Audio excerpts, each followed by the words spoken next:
मुझे अभी भी याद है जब मैं छोटी थी, मैं ये चीज़ को प्रमोट नहीं करती हूँ, बट ये बहुत गलत चीज़ मैं करती थी जो बिल्कुल मना है करने के लिए, बट मेरे से एक बार हुआ है। तो इससे जुड़ के एक दूसरी चीज़ है जो मुझे आपको बताना है, इसके लिए मैं ये वाकया बता रही हूँ।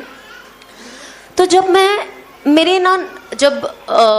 पहले मेरी नानी का इंतकाल हुआ था, उसके बाद मेरे नाना का इंतकाल हुआ। अब जब मेरे नाना का इंतकाल हुआ तो अब मेरे घर में कोई मर्द था नहीं, फिर मेरे एक कज़न थे, तो हम सब अनफॉर्चुनेटली, मैं और मेरी मम्मी भी कब्रिस्तान गए और वहाँ पे सूरा यासीन पढ़ना शुरू किया।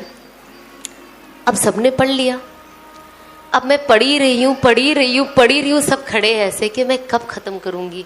मैं इतनी ऐसी मेरी स्पीड थी। तो मैं नानी की कब्र पे पहले पड़ी गई। अब जब नाना की कब्र पे गए तो सबसे पहले मेरे भाई ने बोला तू रहने दे तू घर जाके पढ़ लेना, क्योंकि इतना स्लो पढ़ती हो। तो ऑफकोर्स आई रिग्रेट, वो मेरा I think first and last time था जो मैं गई, और जब मुझे ऑफकोर्स समझ पड़ी कि कब्रिस्तान बिल्कुल नहीं जाना चाहिए। मम्मी को वो नॉलेज हमने बिल्कुल, बट वो हमारा वाहिद एक वक्त था जो हम गए थे। और मैं हमेशा कहती हूँ लोगों को कि इन सारी चीज़ों से आप बचे, जितना हो सकता है बचे। जो ना करने वाले काम है खुदा के वास्ते ना करें। मैं कहती हूँ जो भी चीज़ में थोड़ा सा भी डाउट होता है ना, वो बेहतर है छोड़ देना।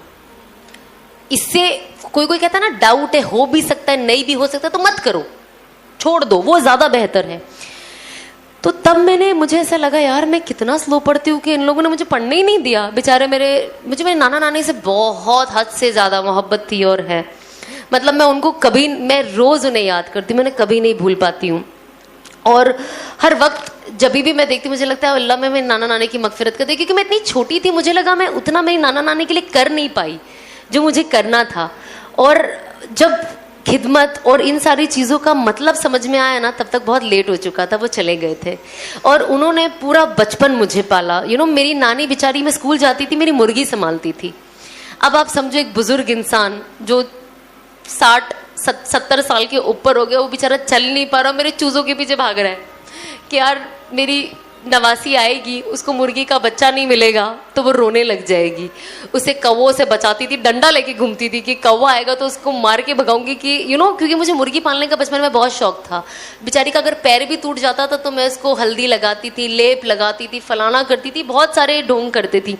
तो मुझे ना वो सारी चीज़ें देख के याद आती थी कि हमारे नाना नानी, दादा दादी हमसे कितनी मोहब्बत करते जब हम छोटे होते हैं। अनफॉर्चुनेटली हमारे अम्मी अब्बू भी।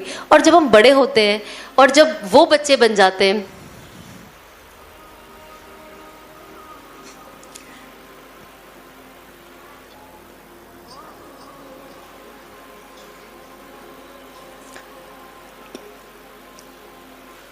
तो हमें उन्हें समझना कितना मुश्किल हो जाता है।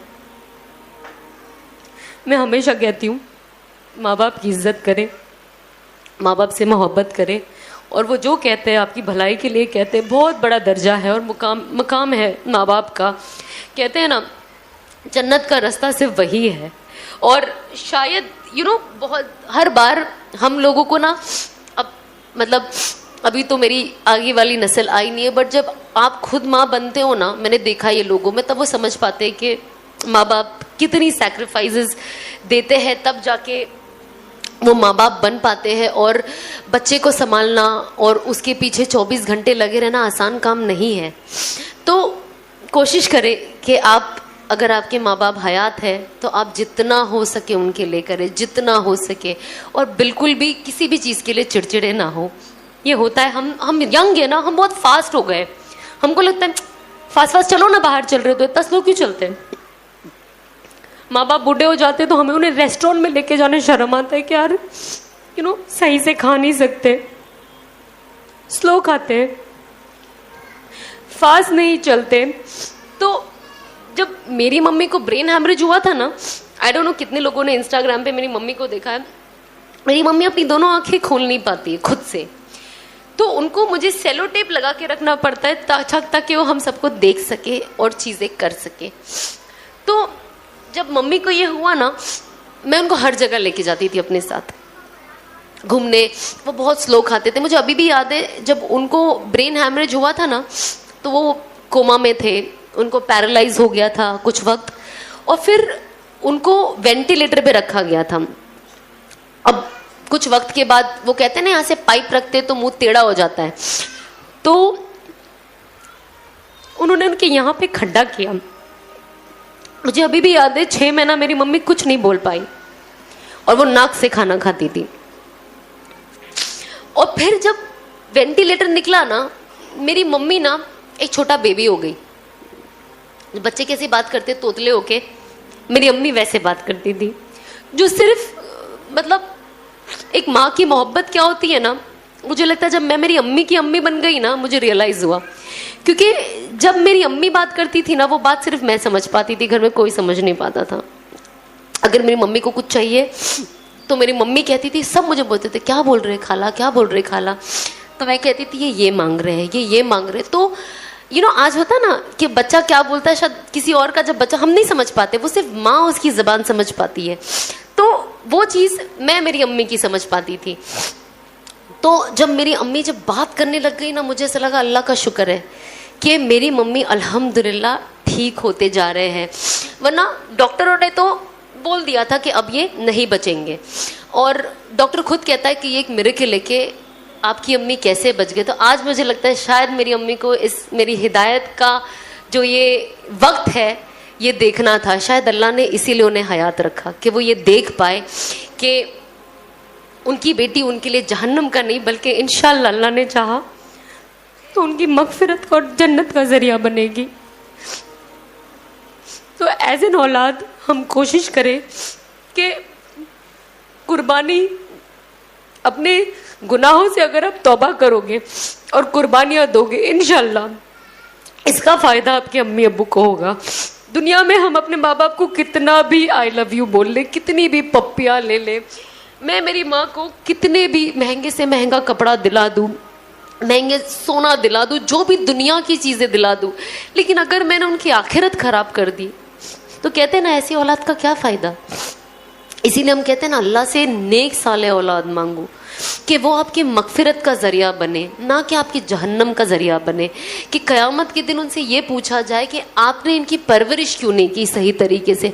तो मैं चाहूँगी कि क़यामत के दिन अल्लाह उनसे कहे ना कि शाबाश, आपने इतनी अच्छी बेटी की परवरिश की है कि आज ये खुद भी जन्नत जाएगी, आपको भी लेके जाएगी और शायद और कुछ लोगों को साथ लेकर चले जाए। जिस तरीके से उसने दावत का काम किया। तो जब मैं दावत का असल मकसद जानी ना, तो मैंने कहा यार ये ऐसा काम है जो दुनिया में भी फ़ायदा देगा और आखिरत में भी। तो मैंने कहा बस अब यही काम है जो करना है। कल भी मेरे मैंने बयान किया पर मैं बातें बोल नहीं पाई। कल मेरा यौम विलादत का दिन था और जैसे असफी आपा ने और उनके हस्बैंड ने ये अरेंज किया 2 दिन पहले, तो अनस मेरे सामने बैठ रहे थे, उन्होंने बोला 21 अगस्त को कर रहे थे। मैंने अनस को बोला कुछ मत बोलना, वो बोलने जा रहे थे कि मेरा बर्थडे है एंड ऑल दैट। मैं सेलिब्रेट नहीं करती हूँ ऑफ कोर्स, तो वो बोलने जा रहे थे, मैंने कहा मत बोले। एंड आप यकीन नहीं मानेंगे 20 की रात को जब 12 बजे और मैं नमाज के लिए बैठी, मैं इतना रोई और कहते हैं ना जब अल्लाह किसे माफ़ करना चाहता है ना तो वो उसे ऐसे इम्तिहान लेता है कि अगर अल्लाह आपके लिए एक ऊंचा मकाम चाहता है लेकिन आपके अगर अमाल वैसे नहीं है ना, तो अल्लाह आपसे कुछ ऐसे ऐसे काम करा लेगा, क्योंकि अल्लाह को पता है कि ये बंदी इतना अमाल नहीं कर पाएगी कि मैं इसे जन्नतुल फिरदौस भेजूं। तो मैं क्या करूं, इसे हालातों में डालूं और कुछ ऐसे अननोन काम ले लूं जिससे इसका मर्तबा ऊंचा हो जाए। तो उस वक्त मैंने सोची कि मैंने अपनी ज़िंदगी का कितना साल इसी दिन गाना बजाया, डांस किया, अस्तगफिरुल्लाह कैसे कैसे कपड़े पहने, उसमें लोगों को शामिल किया, मेरे घर वालों को नचाया, अल्लाह उनकी भी मगफिरत करे। जो मैंने किया एटलीस्ट मैं तो हमेशा माफ़ी मांगती हूँ कि मेरे ज़रिए जिसने भी गुनाह किया अल्लाह उन्हें माफ़ कर दे, मेरे घर वालों को भी, क्योंकि ज़रिया मैं थी। तो उस वक्त मुझे ऐसा था कि यार इस दिन मैंने कितना साल गलत किया, कितना साल, मेरी आधी ज़िंदगी ख़त्म हो गई है। मैं 34 ईयर्स की हूँ और मैंने इतना साल इसी दिन क्या क्या नहीं किया, जिसने अल्लाह को कैसे नाराज किया होगा, कैसे नाराज किया होगा। अल्लाह और उसके फरिश्ते मुझ पे लानत भेजते होंगे इसी दिन कि मेरे पैदा होने के दिन पे मैं क्या कर रही हूँ। और अल्लाह ने देखो ना कैसा गैप का काम किया कि बस हमने तय किया अहमदाबाद आएंगे और हम कुछ बातें करेंगे, एक्सपीरियंस शेयर करेंगे। अल्लाह ने कैसा दिन चुना, 21 अगस्त, वही बर्थडे का दिन। और अल्लाह ने उसी दिन मेरे से कैसा काम लिया। तो कभी कभी जब इंसान चीज़ों को खुल के समझता है ना, तो वो समझता है कि अल्लाह कुछ भी कर सकता है, कोई मुश्किल नहीं है, कोई मुश्किल। और अल्लाह आपको इस दुनिया में ही दिखाएगा कि मैं आपको कबूल करता हूँ, बट आप इसे पकड़ के रखना। ऐसा नहीं है कि आज कुछ चीज़ें मुझे दिख रही है कि मेरी कबूलियत हो रही है, तो अब बस मैं एकदम कहते हैं ना, सीना तान के आ जाओ कि बस अब मैं तो जन्नत ही जाने वाली हूँ। ना ना ना, ये तो आँख बंद होने के बाद ही पता चलेगा। बट जब अल्लाह, हर इंसान कहता है ना, अगर आपने एग्जाम दिया है, आप कुछ अच्छी चीज़ें कर रहे हो, अगर मैं आपको बोला माशाल्लाह आपने बहुत अच्छा किया, मुझे एक इंसान को अप्रिसिएशन पसंद है, मोटिवेशन पसंद है, तो अल्लाह हर इंसान को मोटिवेट करता है। आई एम श्योर आपने भी ऐसे बहुत एग्जाम्पल्स देखे होंगे, नोटिस किया होगा कि ये करने से अल्लाह ने मेरे लिए ये कर दिया, वो करने से अल्लाह ने मेरे लिए ये कर दिया। तो बस हमें ना वो नोटिस करने की ज़रूरत है।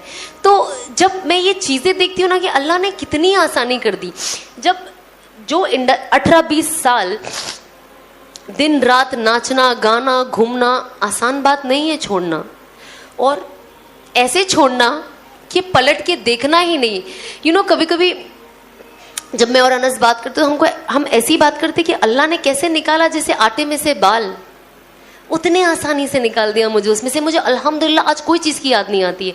मुझे कभी कभी यही पूछते हैं किसी और की बात सुन के, बोले यार तुमको कोई चीज़, मैंने कहा बिल्कुल, मैंने कहा आप यकीन नहीं मानोगे मुझे याद ही नहीं आती है। 20 साल अगर आप कोई एक चीज़ करो आपको याद आएगी ना, यार इंसान है, याद आएगी ना। ऐसा नहीं कि आपको वो करना है, लेकिन एक इंसान सोचता है ना, अरे यार अभी हमें हिजाब नहीं पहनी होती, अभी मैं मालदीव्स गई हूँ, कितना आराम से बाल खोल के ऐसे हवा में लहरा रही होती मैं, सोचता है ना। इसका ये मतलब नहीं है कि अरे मुझे हिजाब नहीं पहनना, पर एक वो सोच आती है, वो पॉजिटिव भी आ सकती है, नेगेटिव भी। मैं पॉजिटिव की बात करती हूँ, लेकिन आपको लगता है नहीं यार, बल्कि मुझे तो लगा इमेजिन मैं एक ऐसी जगह गई हूँ जहाँ पे जब मैं लोगों की तस्वीरें देखती हूँ, बहुत मेरी मुसलमान बहनों को ये लगता है जब वो फोटो देखते कि भैया हम मालदीव्स जा ही नहीं सकते, जाएंगे तो ऐसे ही रहना है। लेकिन जब मैं वहां गई मैंने कहा नहीं, ऐसे कोई रूल्स रेगुलेशन नहीं है, ये हमारे दिमाग का फितूर है कि हम बीच पे जाएंगे तो हमें ये पहनना है, हम यहाँ जाएंगे क्योंकि वो सब कर रहे हैं, हम सब नहीं है। अल्लाह ने हमें ईमान क्यों दिया है? ताकि हम सब ना रहे, हम दिखाई दे लोगों की कि ये ईमान वाले हैं, ये अल्लाह को, अल्लाह के हुक्मों को फॉलो करने वाले हैं, ये रसूल अल्लाह सल्लल्लाहु अलैहि वसल्लम की सुन्नतों को पकड़ के रखने वाले हैं, ये आम इंसान नहीं है। हमें अल्लाह का कितना सबसे पहले शुक्र करना चाहिए कि हमें ईमान वाले घर में पैदा किया। आप सोचिए अगर हम ईमान वाले घर में नहीं होते तो हमारा क्या बनता। एक अलग जगह रहना और अल्लाह के बारे में जानना और सारे नबियों के बारे में जानना, रसूल अल्लाह सल्लल्लाहु अलैहि वसल्लम के बारे में जानना मुश्किल है ना। वो कनेक्शन होना अचानक से मुश्किल हो जाता है ना। बचपन से जो चीज़ चलती तो आपके दिल में एक लगी रहती है कि हाँ मेरा एक कनेक्शन है, तो ये बहुत मुश्किल चीज़ होती है। तो मैं हमेशा ये कहती हूँ कि हमें सबसे पहले अल्लाह का, अगर हम 2 रकात शुक्राना पढ़ते तो हम अल्लाह का पहले शुक्र करें कि अल्लाह आपने हमें एक ईमान वाले घर में पैदा हुआ। बहुत जगह पे जब पहले मेरी बात होती थी तो लोग पूछते हैं ना कि मुस्लिम्स ऐसे क्यों करते हैं, डिफरेंस एक बात के लिए, झगड़े के लिए नहीं, ऑफ कोर्स एक बात के लिए। तो मुझे ना एक मेरे दोस्त ने जो गैर ईमान वाला था, उसने मुझे कहा कि सना तुम ना इस्लाम के बारे में ऐसा इसके लिए बात करती हो बिकॉज तुम मुस्लिम हो, तो तुम्हारी फीलिंग्स अलग है। मतलब मैं पहले से ही ना बहुत जलाली हूँ, मतलब कुछ भी हो जाए। मैंने कहा भैया मैं बिल्कुल गलत हूँ, पर आप इसका ये मतलब नहीं कि आप इस्लाम के लिए कुछ भी बोल सकते हो, ये मुझे सुनना गवारा नहीं है। लेकिन क्या हो रही थी ना, मुझे ऐसा लग रहा था मैं दोगली लग रही हूँ कि मुझे इस्लाम को ऐसे पकड़ के रखना और बताना ये गलत नहीं है। अगर इस्लाम गलत नहीं है तो मैं क्यों गलत जा रही हूँ? अगर जब